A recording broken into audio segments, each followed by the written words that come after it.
Assalamualaikum warahmatullahi wabarakatuh. Malam minggu ini jam 9 ya, malam kita belajar ya, perkenalan dengan orang besar dalam sejarah, yaitu Nabi besar Muhammad sallallahu alaihi wasallam. Rasulullah bersabda dari Abu Sa'id Al-Khudri radhiyallahu anhu, Rasulullah bersabda, afdalul jihadi kalimatu adlin 'inda sultanin ja'ir, rawahu Abu Dawud wa Tirmidzi wa qala haditsun hasan. Artinya, seutama-utama jihad adalah mengucapkan kalimatu adlin, kalimat keadilan di hadapan penguasa yang zalim. Hadis riwayat Abu Daud dan diriwayatkan juga oleh Imam At-Tirmidzi. Menurut Imam At-Tirmidzi, status hadis ini adalah hasan.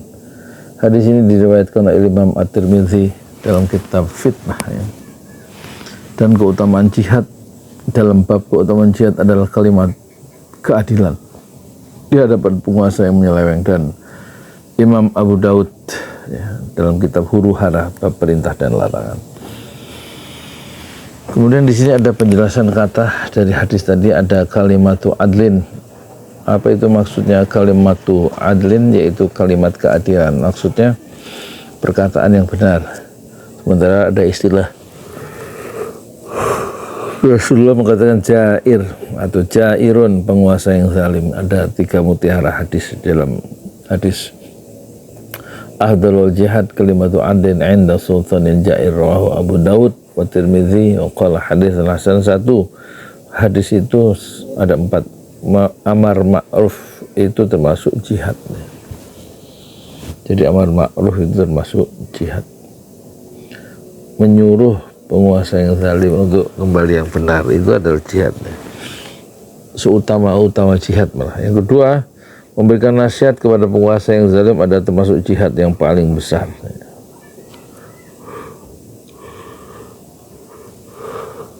Jadi memberikan nasihat misalnya melalui video, melalui surat, ya, mengingatkan penguasa yang nyeleweng, yang ngambil keputusan-keputusan secara politik itu tidak tepat, merugikan banyak orang. Itu nasihat kepada penguasa yang zalim itu, yang menyesalkan banyak orang, itu adalah sebuah jihad yang afdal, yang paling besar ya. Ketika jihad itu memiliki tahapan dan tingkatan. Keempat, bersikap lemah lembut ketika menyampaikan nasihat. Ini dari penjelasan dari kitab Riyadhus Shalihin ya. Jadi jangan dikira memberikan nasihat itu bukan satu jihad, dia jihad yang afdal ya. Apa itu afdal? Afdal menurut ulama adalah afdal yang paling banyak pahalanya ya, paling banyak pahalanya. Dan mengingatkan, melakukan satu counter argumen ya, atau memberikan semacam side argumen ya, terhadap penguasa yang zalim, yang dia kemudian membangun argumentasi saat dia melakukan kebijakan-kebijakan politiknya, dan kita men-challenge ya, memberikan satu perspektif yang berbeda. Itu adalah sebuah jihad ya. Kalau yang kita maksud perspektif yang berbeda adalah untuk meluruskan ya, karena keputusan perspektif dari penguasa yang zalim itu tidak tepat, itu kita luruskan ya. Misalnya kalau SBY itu sudah betul ketika dia menandatangani BPJS ya, di akhir kekuasaannya, ketika keputusan atau undang-undang BPJS itu menguntungkan jutaan orang sehingga kita bisa berobat dengan mudah. Terus yang kedua, SBY itu menandatangani di akhir kekuasaannya itu tahun 2004, itu menandatangani rancangan undang-undang desa. Jadi dengan undang-undang keputusan yang dibuat oleh SBY dengan menandatangani undang-undang desa, setiap desa sekarang punya dana dikelola sendiri 1 miliar atau 1,5 miliar. Ada 74.000 atau hampir 75.000 desa di Indonesia.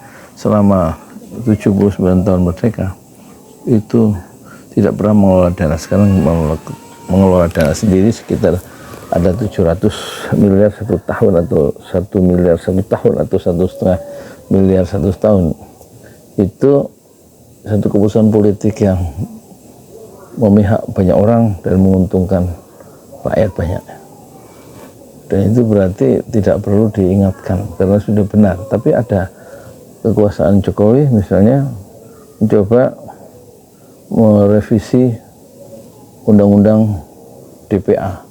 DPA dijadikan lembaga tinggi negara yang dulu dihapus, dihidupkan lagi, dan itu bisa nanti sebagai cara Jokowi itu berkuasa dengan lembaga tinggi negara yang setara dengan presiden, dan itu berbahaya.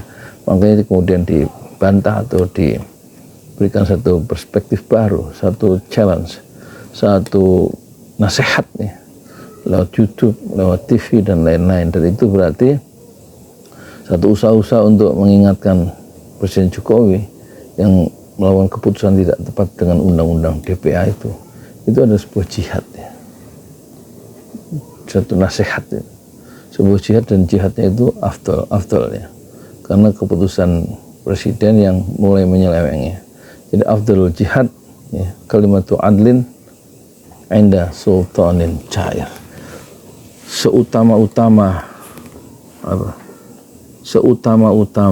jihad atau jihad yang paling utama adalah ketika kita memberikan satu nasihat, kalimat yang benar, narasi yang benar, perspektif yang benar kepada penguasa yang zalim. Itulah yang dimaksud dengan hadis dari Rasulullah SAW. Dan itu adalah sebuah jihad, sebuah amar ma'ruf dan nahi mungkar. Assalamualaikum warahmatullahi wabarakatuh. Di jalan Allah. Ini Masjid Enam Syuhada lagi dikunjungi sama Ketua Hilmi. Modal awalnya berapa Pak Yudi Pramuko? 750.000. 750.000 rupiah aja. Jadi ini 500 jutaan nih barang. Sekarang udah habis 310. Masya Allah, tuh udah pakai keramik, plafonnya tinggal. Granit tuh kayak marmer. Tuh, Masya Allah nih, sampai juga kita ke sini. Masjid Enam Syuhada, ngapa namanya Masjid Enam Syuhada, Ya, Pak Yudi? kita mau mendokumentasikan perjuangan dakwah nama anak muda pengawal Habib Rizik Syihab itu. Masya Allah. Yang dibunuh sama orang jahat di kilometer 50. Kilometer 50 ya. Itu kan simbol memperjuangkan dakwah itu kita harus memberikan segalanya untuk Islam kan ya. Untuk Masya dakwah Islam. Allah. Dan nama anak muda itulah yang sudah memberikan segalanya untuk Islam. Masya Allah. Apa nanti nama pemuda itu ada juga di sini mungkin diterangkan? Mungkin namanya 6 syuhada. 6 syuhada ya. itu, 6 syuhada dipasang di sini, 6 syuhada. Bipali, apa yang dikomentarin dari ini semua, Bipali? Masya Allah, luar biasa. Dari uang 700.000, kalau pengen ternyata bisa. Bisa. Allah kirim.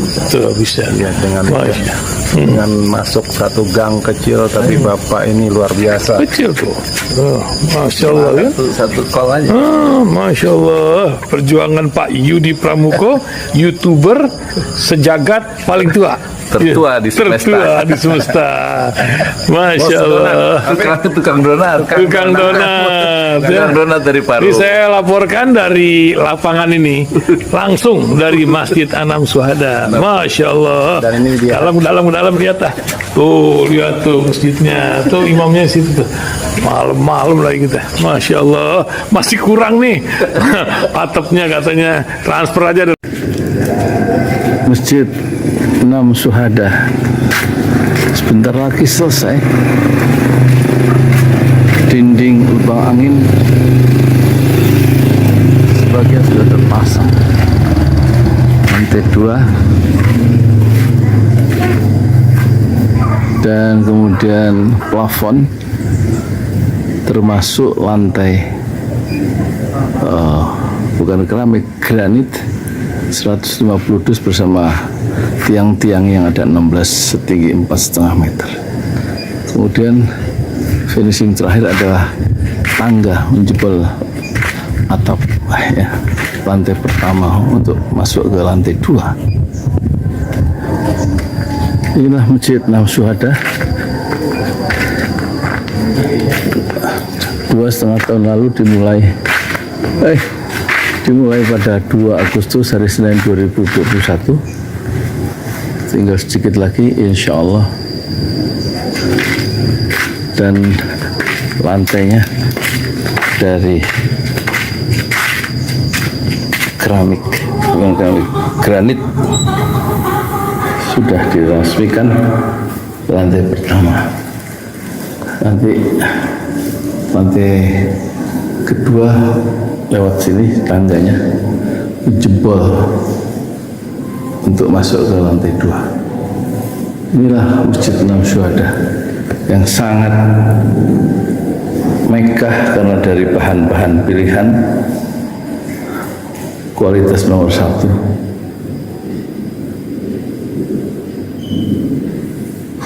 Tinggal sekitar 80 juta lagi finishing lantai atas selesai, insya Allah.